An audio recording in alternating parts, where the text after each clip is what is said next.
Bon dimanche, bien-aimés dans le Seigneur. Sentez-vous très à l'aise. Veuillons accueillir avec joie ces messages d'accueil que le Seigneur nous envoie. Alors Jésus leur dit, ô hommes sans intelligence et dont le cœur est lent à croire tout ce qu'ont dit les prophètes, ne fallait-il pas que Christ souffrit ces choses et qu'il entra dans sa gloire? Et, commençant par Moïse et par tous les prophètes, il leur expliqua dans toutes les Écritures ce qui le concernait. Cantique nous ressemble.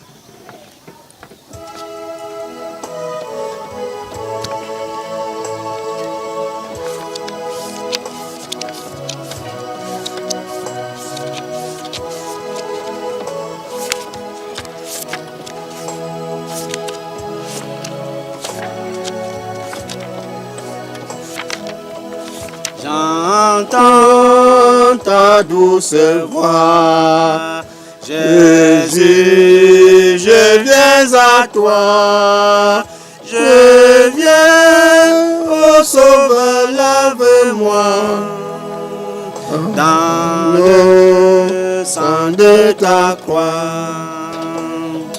Jésus, roi des rois, qui mourit pour moi. Je veux mourir avec toi sur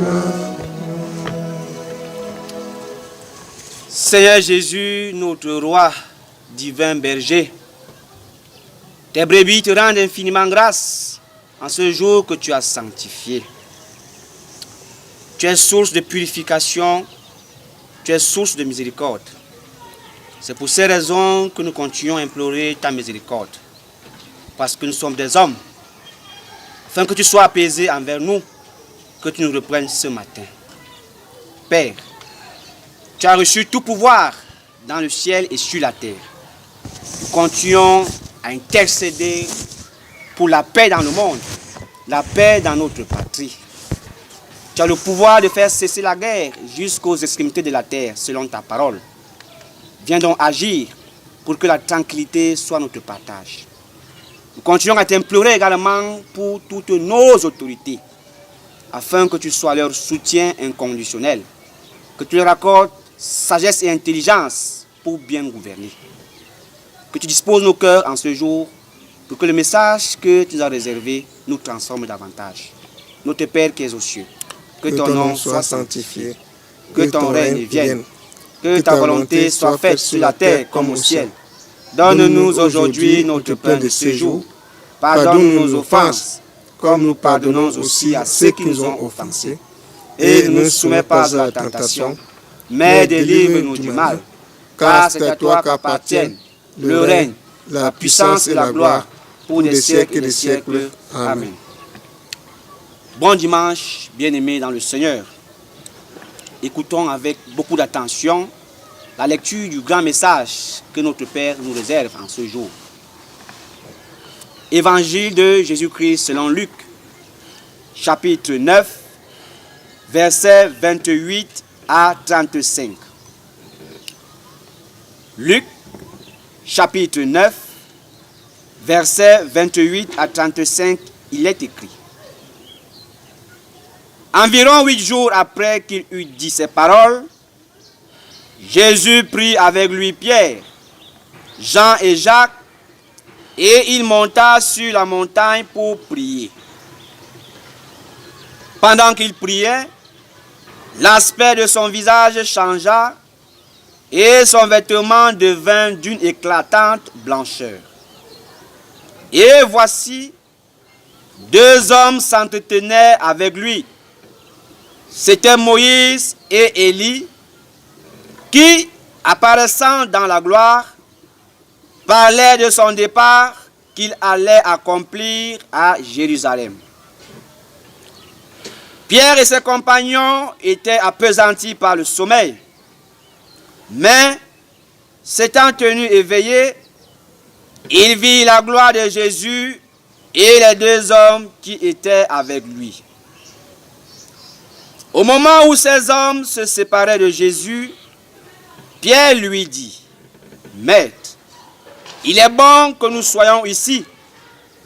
Dressons 3 tentes, une pour toi, une pour Moïse et une pour Élie. » Il ne savait ce qu'il disait.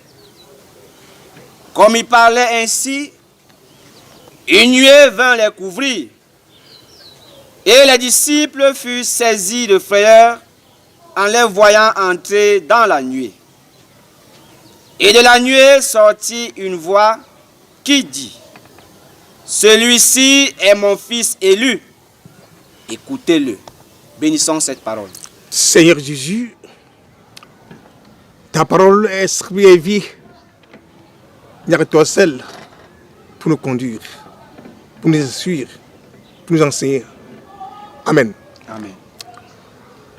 Bon dimanche, bien-aimés dans le Seigneur. Vous venez de suivre la lecture magistrale du message de ce dimanche. Le thème est porté sur la transfiguration. Nous allons tenter la définition du terme transfiguration. Transfiguration vient du verbe transfigurer, qui veut dire changer la figure, la nature, le caractère, changer la figure, la forme, la nature, le caractère. Matthieu 17, verset 2. Matthieu chapitre 17, verset 2. Il est écrit, « Il fut transfiguré devant eux. Son visage resplendit comme le soleil, et ses vêtements devinrent blancs comme la lumière. » Bien-aimés, environ 8 jours s'étaient écoulés quand Jésus prit avec lui Pierre, Jean et Jacques et monta sur la montagne pour prier. Pendant que Jésus priait, son aspect extérieur changea, son visage devint radieux et son vêtement d'une blancheur éclatante. Bien-aimés dans le Seigneur, au regard de l'importance de cet événement, on se permettrait de se poser la question, pourquoi est-ce que cet événement a eu lieu 8 jours après que l'annonce de la mort de Jésus-Christ, ses souffrances, sa réaction sont communiquées à ses disciples. Mieux encore, on se poserait des questions. Pourquoi est-ce que la transfiguration eut-elle lieu après 8 jours, après l'annonce de la mort de Jésus, ses souffrances par des chefs religieux et sa résurrection? Bien-aimé, théologiquement parlant, cet événement a une implication avec le précédent. Verset 27. Je vous le dis en vérité, quelques-uns de ceux qui sont ici ne mourront point qu'ils n'aient vu le royaume de Dieu.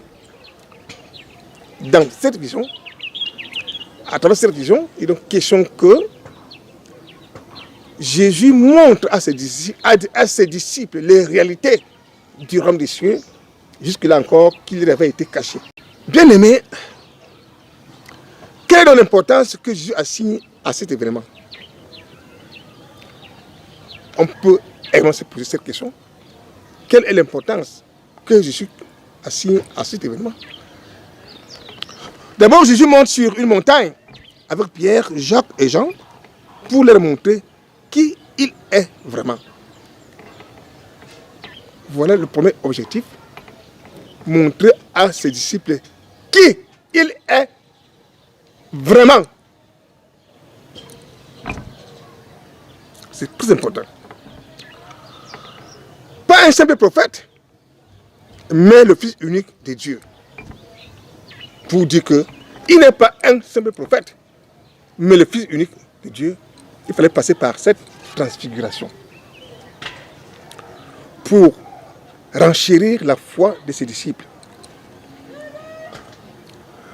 pour apaiser leurs inquiétudes, leurs soucis, d'avoir abandonné leur gagne-pain, leur famille, pour être à la suite de Jésus. Il est vrai que ce ministère ne saurait se réaliser sans heurts, parce qu'ils seront en but aux souffrances, aux persécutions, parfois même à la misère. Mais la récompense sera très très grande. Ensuite, bien-aimés, cet événement préfigurait la gloire qui serait la sienne dans son règne futur. Verset 29. Pendant qu'il priait, l'aspect de son visage changea et son vêtement devint d'une éclatante blancheur. Ici, ce n'est pas seulement sa gloire. Nous relevons la présence de deux éminentes figures. Ici, les icônes de la foi, à savoir Moïse et Élie. Il est donc question que Jésus leur montre la gloire de ces deux icônes de la foi. Morts, mais ils vivent spirituellement. Quelle gloire, quelle grâce pour nous aujourd'hui qui persévérons dans la foi. En revanche, pendant qu'il était sur la terre, sa gloire était quasiment tout le temps voilée par son corps de chair. Personne ne peut s'imaginer que Jésus-Christ aurait cette gloire qu'il avait présentée à travers cette vision. Il vivait dans l'humiliation comme un esclave. Jésus vivait dans l'humiliation comme un esclave. Il n'avait pas de maison. Ce faisant, il a donc voulu que, à travers donc cette vision, qu'il montre à ses disciples la gloire à venir. La gloire à venir, la gloire qui l'attend. Ésaïe 53, verset 2 à 3. Ésaïe chapitre 53, verset 2 à 3, il est écrit. Il s'est élevé devant lui comme une faible plante, comme un rejeton qui sort d'une terre desséchée. Il n'avait ni beauté, ni éclat pour attirer nos regards, et son aspect n'avait rien pour nous plaire. Méprisé et abandonné des hommes, homme de douleur et habitué à la souffrance, semblable à celui dont on détourne le visage, nous l'avons dédaigné, nous n'avons fait de lui aucun cas. Nous sommes tous d'accord. Sa gloire était quasiment tout le temps voilée par son corps de chair, tel que le prophète Ésaïe dépeint le physique de Jésus-Christ. Il était un homme. Et il s'est levé devant lui comme une faible plante, comme un rejeton qui sort d'une terre desséchée. Il n'avait ni beauté, ni éclat pour attirer nos regards. Lorsque nous jetons un regard sur cette vision, c'est le contraire. C'est ce que Jésus voudrait t'expliquer, toi, homme. C'est ce que Jésus voudrait t'expliquer, toi, homme. Ta gloire est cachée sur ce corps de chair aujourd'hui parce que tu es dans ce monde. Mais quand Christ reviendra, ton physique sera transformé. Ta nature sera transformée. Ta vie sera transformée. Mais cela passe par la souffrance, la persévérance, l'amour pour Christ. Ce n'est pas gratuit.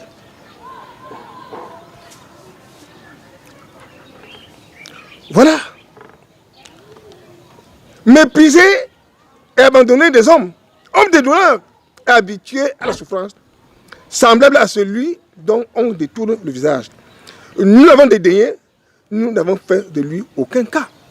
Pourtant, un Dieu, l'avenir était caché par son corps de chair. Notre avenir est caché par notre corps de chair. Le monde ne peut pas l'accepter aujourd'hui. Que nous, qui sommes enfants de Dieu, notre nature sera changée, notre même corps sera changé, tout sera changé en nous. Mais à une seule condition, persévérer dans la foi jusqu'à la fin. Mais dans le millénium, sa gloire sera pleinement manifestée. Tous contempleront le roi dans sa splendeur et dans sa majesté. 30 à 31. Il est écrit. Et voici, deux hommes s'entretenaient avec lui. C'étaient Moïse et Élie qui, apparaissant dans la gloire, Jésus a voulu que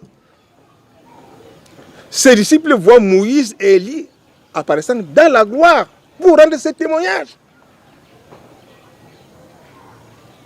Pour comprendre qu'ils n'ont pas suivi en vain. La récompense est là. Voilà Moïse qui a servi Dieu avec fidélité. Même Élie, aujourd'hui, ils sont présentés dans la gloire, dans leur gloire. Pour un témoignage. qui, apparaissant dans la gloire, parlait de son départ qu'il allait accomplir à Jérusalem. Moïse et Élie apparurent sur la montagne et s'attentèrent avec le Seigneur dès sa mort prochaine à Jérusalem. Moïse et Élie peuvent être considérés comme les représentants des saints de l'Ancien Testament. On peut aussi voir en Moïse le représentant de la loi et en Élie celui des prophètes. Dans ce cas, les deux grandes parties de l'Ancien Testament proclament les souffrances de Christ et la gloire qui s'en suivra. C'est pourquoi Christ dit qu'il n'est pas venu abolir ni les prophètes ni la loi. Même nos patriarches ont confirmé la souffrance et la gloire à venir. Et c'est vrai. Pierre, Jacques et Jean représentent en quelque sorte les saints du Nouveau Testament. Ils peuvent aussi préfigurer le reste fidèle d'Israël, qui sera en vie lors du retour de Christ et qui entrera avec lui dans le royaume. Bien-aimé, Jésus accomplit à la fois la loi de Dieu et les prophètes et les paroles des prophètes. Voilà, bien-aimé, qu'est-ce qu'on peut retenir? L'importance de cette transfiguration. C'est-à-dire, c'est la préfiguration de la gloire à venir de Jésus. Je voulais montrer à ses disciples, regardez ce que je serai après cette souffrance. Regardez ce que je serai après cette mort. Si vous croyez en moi, vous y serez également. C'est une invite à demeurer dans la foi. Une invite à rester fidèle à Jésus jusqu'à la fin des temps.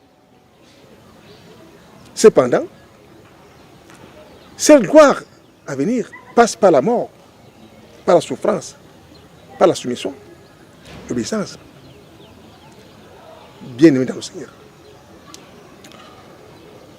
Le verset 35 nous interpelle. Et de la nuit sortit une voix qui dit, celui-ci est mon fils, et lui, écoutez-le. Dieu désire clairement Dieu désigne clairement Jésus comme son fils et dit à Pierre et à ses compagnons de l'écouter plutôt que d'écouter leurs pensées. N'écoutons pas nos pensées. Nos pensées sont émaillées de démons. Nos pensées regorgent des démons. Rien de bon ne peut sortir de nos pensées bien-aimées. N'écoutons pas l'évangile de consolation. N'écoutons pas l'évangile de consolation. Écoutons ce que Jésus nous dit à travers sa parole. N'écoutons pas les faux prophètes qui promettent ciel et terre. Il ne peut pas avoir de roses sans épines. Ça veut dire qu'il ne peut pas avoir de salut sans souffrance. Bien dans le Seigneur. Ce n'est qu'en croyant, et il dit encore que, plutôt que, il dit, Dieu désigne donc clairement Jésus comme son fils et dit à Pierre et à ses compagnons de l'écouter plutôt que d'écouter leurs pensées et leur volonté propre. Et ici, quand on parle de la volonté propre, l'intérêt propre, nous recherchons l'intérêt de Jésus, non notre propre intérêt. Nous sommes là aujourd'hui pour défendre les intérêts de Jésus. Nous défendons nos propres intérêts parce que nous ne voulons pas souffrir. Les chrétiens ne veulent pas souffrir. Les chrétiens ne veulent pas patienter. Ils ne veulent pas attendre le temps de Dieu. Le temps de Dieu est le meilleur. Ce n'est qu'en croyant que Jésus est le Fils de Dieu et en plaçant toute notre confiance en lui que nous pourrons vraiment le suivre et lui obéir. Bien-aimés dans le Seigneur, voilà le message de ce dimanche. En grosso modo, ce message nous encourage tous les chrétiens à persévérer dans la foi. Peu importe les souffrances, peu importe les déceptions, peu importe même aujourd'hui la misère, mais Christ nous réserve un avenir meilleur. Quand il reviendra rien sur cette terre. Demande dans la foi. Bénissons ces paroles. Amen. Nous prions.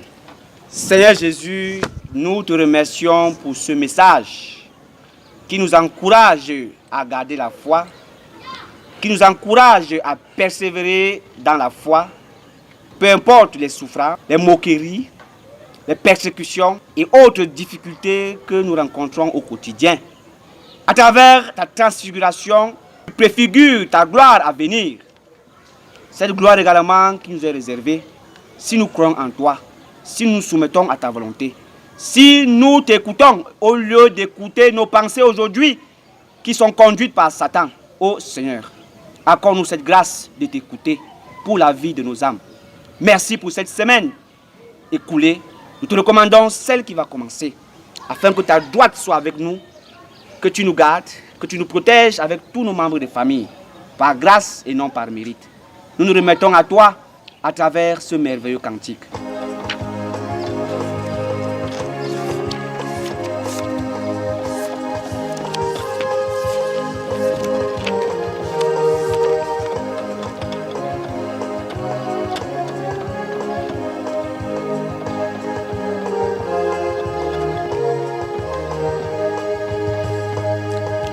Ce monde est l'aurore, ce monde est l'aurore, quand le soleil luit, quand le soleil luit.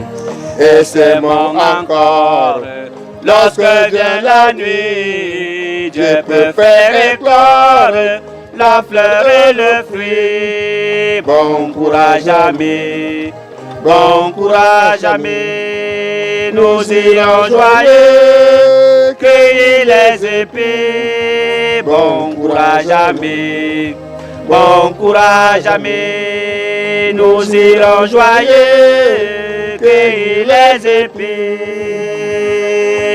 Serment pour le maître, serment pour le maître, parlons du sauveur, parlons du sauveur.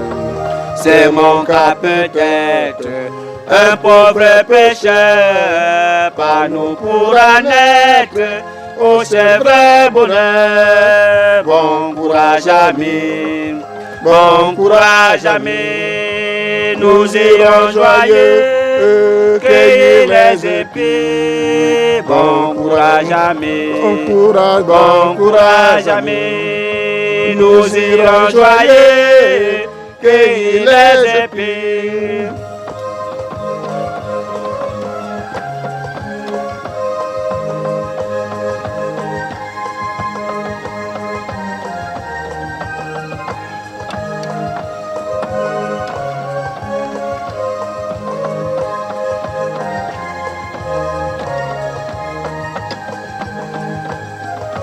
La tâche est immense, la tâche est immense, et du le terrain, et du le terrain. Mais bonne espérance, du travail n'est vain, de Dieu la puissance, fait germer le grain. Bon courage ami, bon courage ami, nous irons joyeux, cueillir les épis. Bon courage ami, bon courage ami, nous irons joyeux, cueillir les épis. Seigneur Jésus, qu'il nous soit donné de dire merci pour ce plat délicieux. Notre prière est que tu nous donnes le courage de poursuivre ton œuvre. Tu nous donnes le courage de persévérer dans la foi, malgré les persécutions, malgré les souffrances, malgré les déceptions de la vie, sachant que tu nous réserves le meilleur. Alors nous tous dans la paix, Seigneur. Amen. Amen.